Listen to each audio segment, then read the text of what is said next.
Alright guys, we're back here with another short form and in-depth explanation as to what is going on in this job. If you guys are new here, don't forget to like and subscribe. So here we have a first generation Forester. This is the pre-facelift Forester, so this is the first Forester.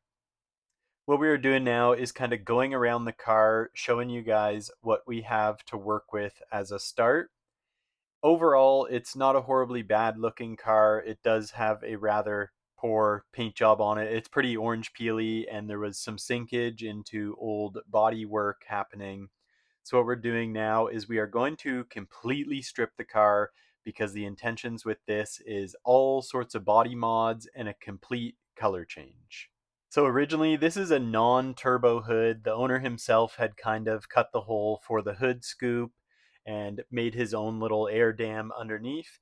We are going to be doing the underside of the hood as well as the top side, and then for making the scoop work a little bit better, we've got something in store for that. And then from there, we are just beginning the prep overall on the car. Most any car we do where we're doing a complete, we are going to go over the whole car, complete all the body work.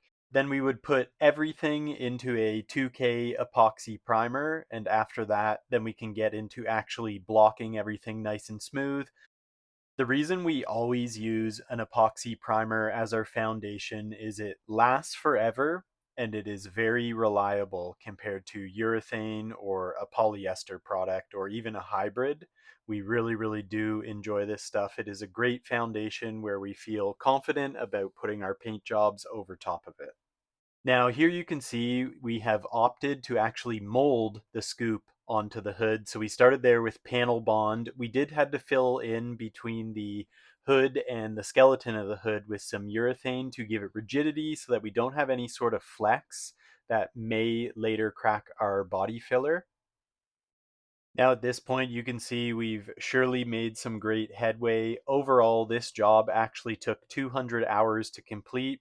It was not just the body work, there was also a bunch of additional work. So now you can see this stuff in the epoxy filler primer and it is all ready to be sanded again. We had shaved the top of the rear bumper.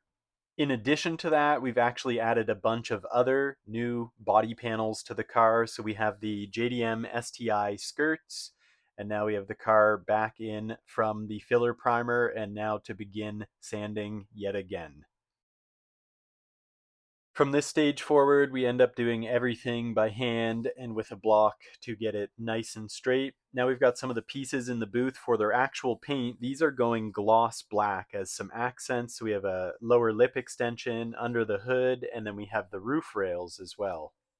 Now here we are actually rolling the body in preparation to get some color on this. And we end up using a super cool color. This is a new Ford color. It's called Shelter Green.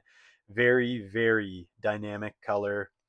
So what I'm doing here now is first putting on the sealer. We used a black sealer for this color. And then we're going ahead with the base and then into the clear now. We currently are using a high solids clear. That is definitely our go-to. We found this particular brand, which is Auto Art, has actually been a really good clear coat, really good holdout, really easy to lay, very flat. And if you do have runs, nibs, whatever, it is really easy to buff this stuff out. And there we are with some of the finished accessories for the car. As you can see, there is actually now more pieces to be painted than there was originally on the car. Now, we are plagued with a smaller than normal paint booth. However, it does work, but most of the times on these bigger jobs where they have a bunch of accessories that are later going to be attached to the car, we are typically going through the booth 3 times to actually complete and paint all the parts. So the doors, everything was painted inside and out, jams, etc. So this is like a 100% complete color change on the car. Now here's a quick view underneath of the car. This is a car that this fella is definitely going to own forever. It is in incredible condition underneath, like absolutely immaculate. And that is the kind of stuff when you are putting 200 hours into a body job that you definitely need to have in place to make sense of doing something like this.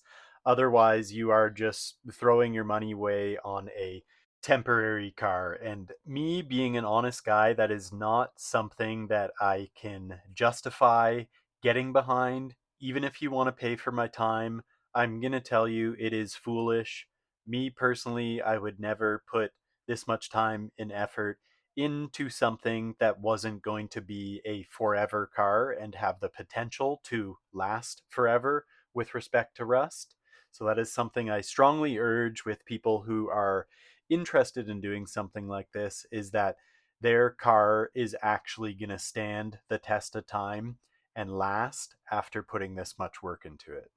Now, moving on from my guilt trip there, we are continuing with the assembly. So this is another new addition here, which is a factory-like fender flare kit. These actually turned out really cool, really nice. I believe these were from HD Tuning, but I'm not 100% sure. Then into some more of the tedious assembly, but this is definitely very fulfilling as you start to see the car come back together. So he's got the clear corner lights. These would typically be found on the JDM versions. And now that you're seeing us put all the cool stuff on the exterior of this car, it is around 400 horsepower. It has the 4-pot, 2 pots in it. Here we have a brand new grill badge we are putting on, which definitely really helped set off the front end. Then just a little bit more of the tedious assembly. Now we have the 2-piece lip starting to go on the front. That was from HD Tuning. Now we have the JDM STI side skirts, and we're just repositioning the car so we can get it up on the hoist to install the next part of the lip, which is another lower lip underneath of it. We did this in a gloss black for some really nice contrast and definitely really worked. Now here we have some rain visors we're throwing on. These were on the car previous, we're just putting them back on. And now we are really starting to get a view of this car in its final form. So as you remember in the start of the video, this car was kind of a gray color. It somewhat worked with the white wheels. However, I don't know how I now feel about the white wheels on this color, and kind of thinking, maybe a black or some sort of like really dark bronze might be quite cool. Let me know what you guys think about the wheels. I know the owner was thinking of doing something different, but we still just haven't dialed it quite in. Overall, I will say this car turned out absolutely fantastic. Like, this color is wild. The finish on this car is insane. Like, it looks like we cut and polished the whole car, but we did not. All we did was go around and take any of the nibs out and left it just as is. Yeah, I really can't express how dynamic this color is. Like, in some lights, you'll get a brown, in some, you'll get a very rich green. And then when you lose a little bit of light, it almost goes completely black. And then on top of that, I'm not sure how well the metallics are actually showing up in this video, but in real life and in the sun, the metallics on this paint are like absolutely insane. So you can see it there pulling out of the sun, and now it is almost like black, which is really cool. I really do enjoy paint that is this dynamic and has this much range. And there you go, guys, another in-depth what is going on in the shop video. And here we are, all completed. There's the owner seeing the car for the first time, and he is absolutely stunned. And just like that, guys, till the next one.